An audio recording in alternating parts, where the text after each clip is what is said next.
Siamo qui con Simone Lofaso, non abbiamo scelto un posto casuale per questa intervista, siamo al Green Prater a Palermo, che è dove ha, diciamo, preso vita, preso concretezza un tuo sogno, la nascita di questa Academy che porta il tuo nome. Dici un po' intanto da dove nasce l'idea e come, intanto poi come si concretizza e diventa realtà. Intanto grazie per l'intervista, Francesco. Diciamo che l'idea mi è venuta in mente intorno al mese di febbraio, quando cominciai a giocare in Kings League, perché comunque rispetto a tanti anni fa oggi vedo che ho un appeal diverso comunque con i bambini, con i ragazzini che comunque comprendono la fascia età dai 10 ai 16-17 anni, cioè è veramente molto seguita e riesce a abbinare spettacolo, adrenalina e competizione pura. Diciamo che questa idea è stata poi resa ufficiale nel mese di luglio, perché è nata la Simone Lofaso Academy. Il senso vero e proprio è quello di poter comunque cercare in questi mini camp o comunque successivamente facendo qualcos'altro che adesso sto cercando di strutturare nella mia testa, dare comunque divertimento, far capire anche ai bimbi stessi che non per forza si devono calcare i campi di Serie A per essere felici,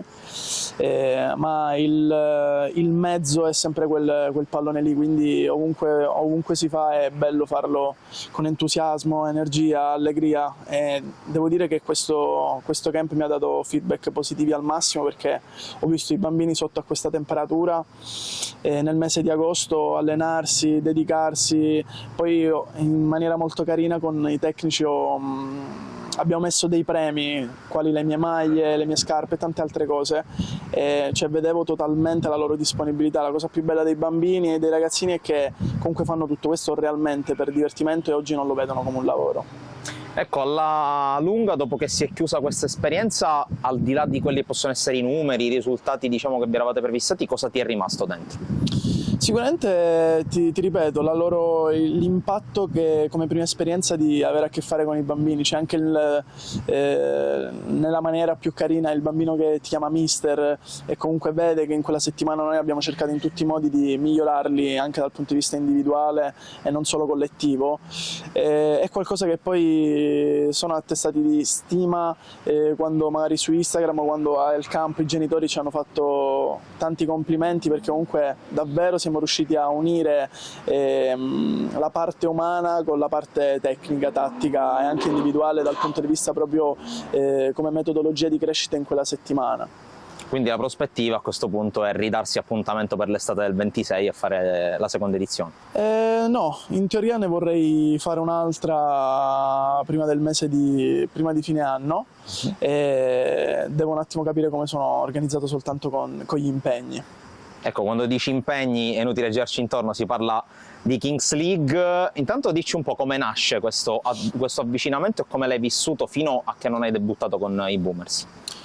Io venivo dal mese di gennaio con l'Agagras, che c'erano state un po' di situazioni scomode,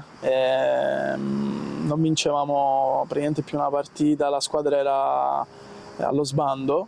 compresa la società, e credo non abbiamo preso lo stipendio per 5-6 mesi. E devo dire che in quel momento avevo bisogno di quella sana botta di adrenalina che da un po' di tempo mi mancava, cioè proprio all'interno del mio corpo. Un totale mix di emozioni che soltanto al pensiero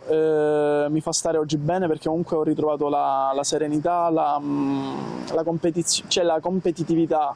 cosa che comunque era venuta a mancare perché una serie di componenti non facevano più, non mi portavano più a pensare a dedicarmi totalmente a quello. Poi è successo che nel mese di gennaio ho ricevuto una chiamata da uno dello staff dei Boomers, e ancora prima avevo avuto 3-4 chiamate da altre società di Kings League, però devo dire che ci siamo subito allineati con i Boomers su quelle che erano, insomma, le mie richieste, e poi è andato tutto come doveva andare. Ecco, raccontaci un po', perché tutto è cominciato con il torneo, diciamo, qui a livello nazionale tra i vari creator, poi siete andati a Parigi a giocare il torneo internazionale, europeo, diciamo. è stato un crescendo anche nel tuo apporto alla squadra, perché poi sei diventato fondamentalmente un idolo anche nel contesto della Kings League. Sì, ho preso tutto questo con entusiasmo, come anche una rivincita personale, perché comunque molte persone all'inizio non credevano in questo progetto e oggi quelle persone che mi dicevano ma cosa stai facendo, oggi mi dicono posso farlo anche io. Vedono lo sviluppo che ha dal punto di vista mediatico, vedono lo sviluppo che ha dal punto di vista proprio pratico, nel senso che comunque la Kings ti concede, se sei bravo a sfruttare delle occasioni, anche altre opportunità di lavoro, sempre inerenti a quello che è il mondo social. Quindi diciamo che come in tutti i lavori bisogna saperci mettere le mani e quindi mettersi a disposizione delle persone, di capire quello che ti chiedono. È stato tutto un crescendo fino ad arrivare poi al mondiale per club, dove comunque è stata un'esperienza unica, posso dire, perché ti confronti praticamente con tutte le realtà delle altre nazioni di Kings League. È veramente un'esperienza che consiglio a tutti di fare, a chi ha l'opportunità di poterla fare, perché oggi so che è difficile, ci sono molte richieste, però sicuramente il livello quest'anno si alzerà ancora di più. E ora ad ottobre si riparte. Sì, a ottobre si riparte, abbiamo una minicoppa che dura un mese, e questa minicoppa ti porta a fare, qualora si riuscisse a vincere, un mini torneo in Spagna, credo, per poi poter accedere direttamente al mondiale per club di fine anno, quindi ti garantirebbe l'accesso anticipato con mesi di anticipo, ecco. Ecco, così in generale, com'è nato il rapporto col tuo presidente, con Fedez? Adesso siete quasi amici in un certo senso, no? Sì, non quasi, ma devo dire in modo naturale. Diciamo che anche molte persone mi hanno chiesto com'è Fedez fuori dal campo, dentro al campo, però alla fine, in maniera molto sincera, posso dirti che lui è una persona di una sensibilità veramente rara, perché comunque è anche quello che ci ha fatto vedere a noi, piuttosto che quello che porta sui social, che può o non piacere. E c'è molta curiosità nella gente quando mi chiede di Fedez, perché è chiaro che viene visto come il personaggio che lui oggi ha all'interno sicuramente della TV e di quello che sono tutti i vari canali social. Però è molto naturale, lui scambiamo diverse volte delle chiacchiere, solitamente su Instagram, e quando ci vediamo ovviamente nella competizione ci dedichiamo sempre quei 10 minuti dove parliamo un po' di tutto. Ecco, nel 2025 qual è il rapporto considerando anche quello che hai fatto, che stai facendo a che fare con la Kings, qual è il tuo rapporto con il calcio giocato? Al momento ho rifiutato 3, anche 4 offerte da parte di qualche squadra di Serie D, con dispiacere, però al contempo stesso so che in questo momento non ho più 20 anni, quindi non posso più pensare al cosa posso fare, ma devo pensare più a cosa adesso devo fare. Quindi per il momento mi sono un attimo fermato, non è un appendere gli scarpini al chiodo, perché so per certo che non è né l'età giusta né sicuramente il momento giusto,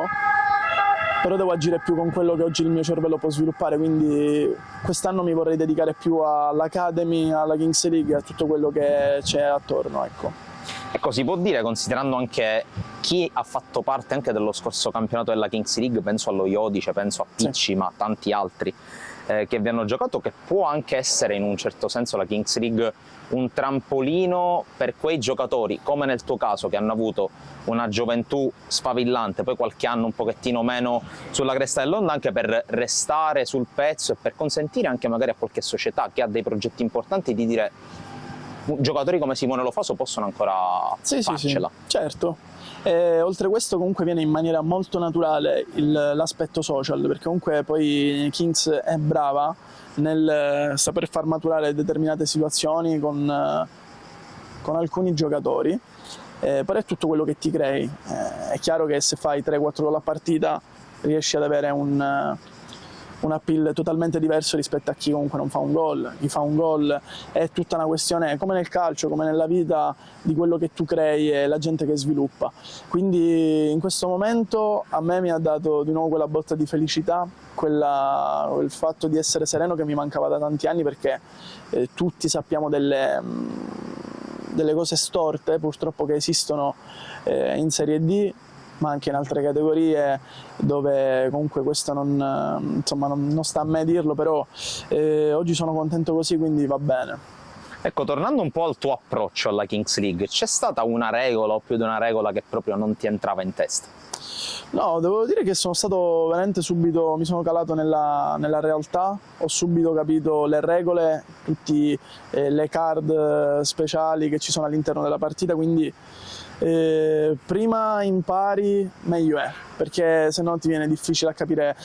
quanti secondi hai a disposizione per fare un gol, quanto è importante capire nel momento in cui c'è la sospensione di un calciatore, anche i momenti dove c'è un penalty che puoi decidere di batterlo all'ultimo minuto, come è successo, ma anche in altre situazioni uno shot out.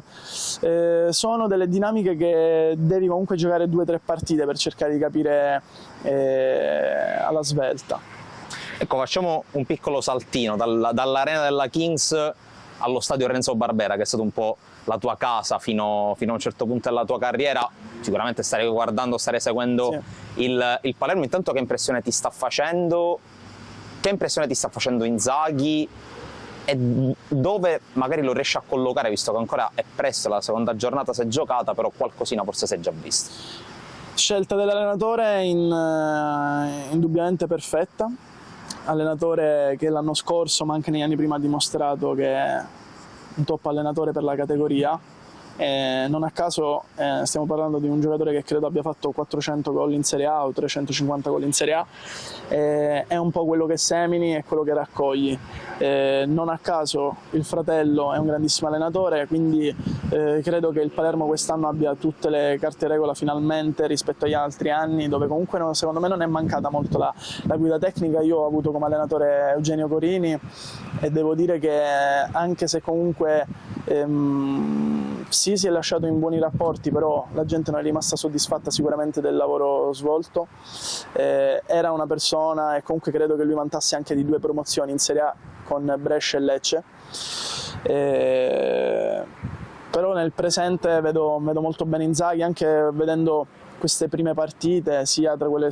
di Coppa Italia e qualcune così in campionato. Vedo che la squadra sta molto bene in campo, lo seguono, hanno un'identità di gioco, quindi sicuramente il Palermo può far divertire. Poi in una piazza come Palermo, con tutti questi tifosi allo stadio, credo che sia soltanto un enorme plus per quello che il Palermo poi deve strutturare per fine campionato. Ecco, tu sei sbocciato a livello di settore giovanile in un periodo in cui il Palermo non era esattamente al top della sua situazione, sia economica, sia dirigenziale che di risultati.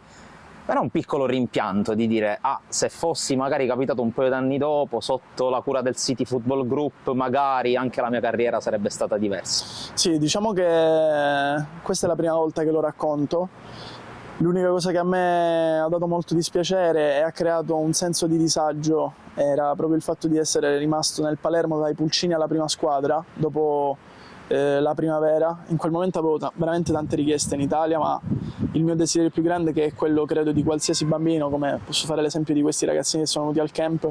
era quello di giocare nel Palermo in Serie A, ma in qualsiasi categoria. E devo dire che quando il Palermo fallì e ripartì dalla Serie D, a me non arrivò mai una vera e propria richiesta anche sul poter restare nel Palermo, e a quel punto io avevo credo 19 anni, 20 anni, e in quel momento mi chiamo il Lecce in Serie A e mi veniva anche scomodo non rifiutare, dal momento in cui comunque avevo capito che non c'era quell'approccio fra me e il Palermo. E per quanto riguarda la gestione del City Group, non posso rinnegare che con Zamparini ho avuto, devo dire grazie per sempre, perché comunque mi ha dato l'opportunità che tutti i bambini vorrebbero avere, e so per certo quanto è difficile per un palermitano giocare nel Palermo, perché senti la maglia addosso cucita 10 volte rispetto a tutti gli altri ragazzi. Mi ricordo soltanto che lo facevo con l'incoscienza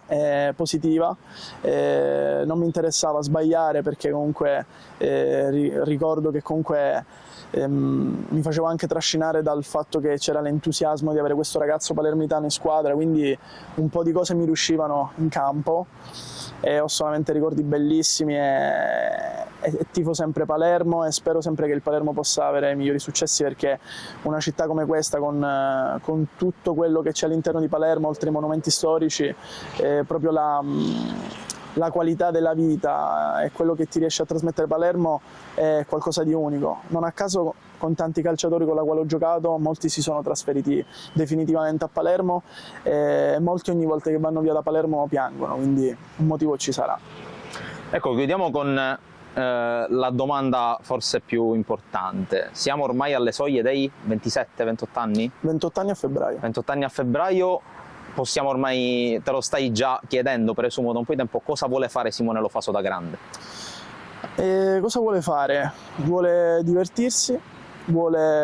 sono un ragazzo innovativo, non mi piace fermarmi, su questo ho cambiato anche un po' qualcosa all'interno di me, perché sicuramente qualcosa andava cambiata. Non si può vivere di ricordi, non si può vivere di quello che potevo essere, quello che sono stato. Posso parlare di oggi e quello che voglio essere oggi. È molto importante, e questa è una cosa che dico a ogni ragazzino, ogni bambino che mi chiede un consiglio, come poter riuscire a giocare in Kings League o in Serie A, di fare tutto con entusiasmo. Purtroppo quando non c'è l'entusiasmo molte componenti all'interno si fermano, e questo lo so per certo, perché comunque passare dalla Serie A a categorie sicuramente inferiori per me non è stato facile, perché è un percorso all'inverso. Per oggi non me ne faccio più un dramma o comunque un problema, anzi sono contento perché nel mio piccolo ho cercato di realizzare tutto quello che mi ero prefissato. Sicuramente da piccolo non hai l'idea di guadagnare dei soldi, ma di giocare nella tua città, di giocare in Serie A, comunque ho avuto la fortuna nelle nazionali giovanili di giocare per la nazionale italiana, quindi oggi mi porto dietro un bagaglio di esperienza tale da comunque consentirmi anche di poter dare un consiglio e, perché no, magari poter istruire anche dei bambini e cercare di dare a loro quello che magari a me da piccolo non è stato dato. Seppur madre natura mi abbia dato il talento, non posso negare che comunque non c'erano tutte queste esperienze come il camp, come il poter fare alcune cose che comunque ti portano a crescere sia dal lato emotivo ma anche dal lato calcistico, perché è tanto importante anche l'aspetto mentale sui bambini che non hanno nemmeno nel momento in cui crescono la